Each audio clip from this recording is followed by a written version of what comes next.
Hi, I'm Dr. Gibbs, and I am a school psychologist at NH Energy High School, which is inside of a correctional facility.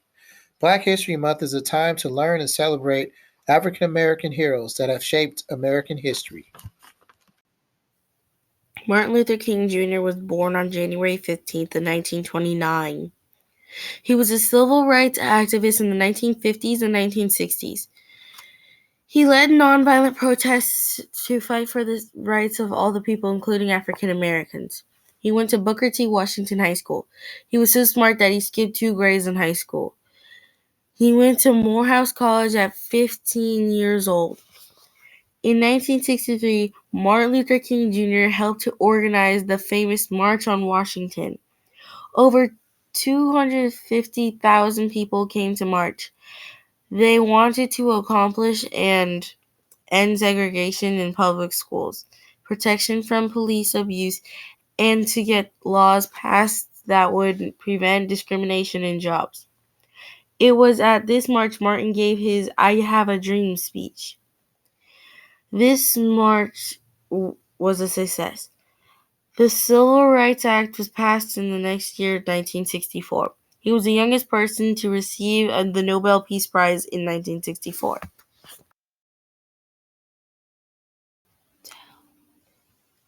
Frederick Douglass was an abolitionist, civil rights activist, writer, and advisor to the president.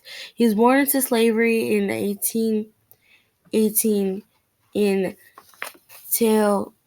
Talbot County, Maryland.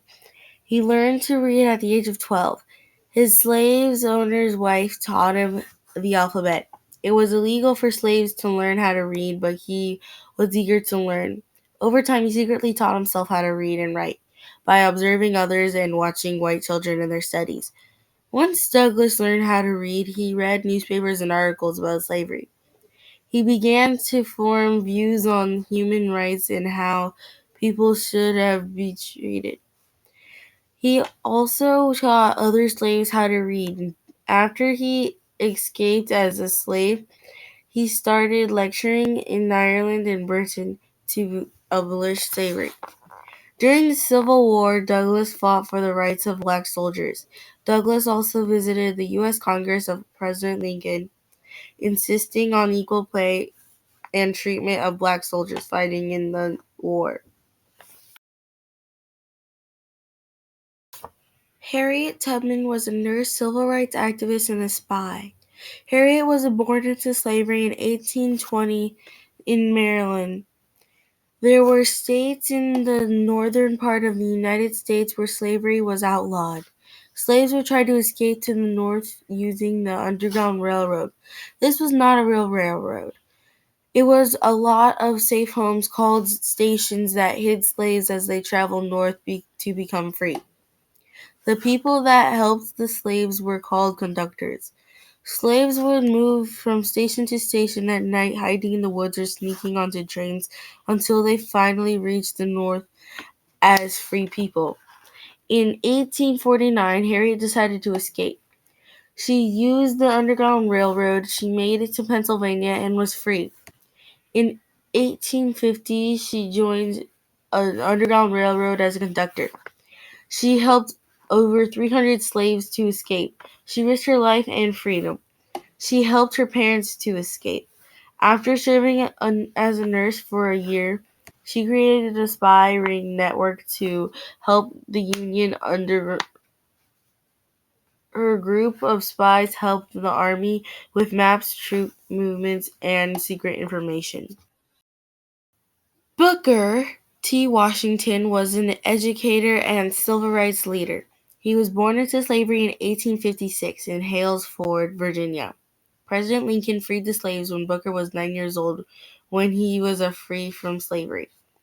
When he was 16 years old, he attended Hampton Institute. He worked as a janitor to pay his way. After he graduated, he became a teacher at the institute.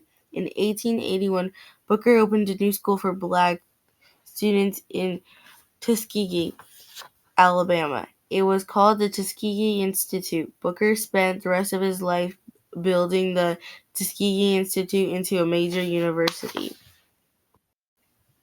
Rosa Parks was a civil rights activist, and she was inspired the Montgomery bus boycott. On December 1st, 1955, Rosa Parks was taking the bus home from work in Montgomery, Alabama.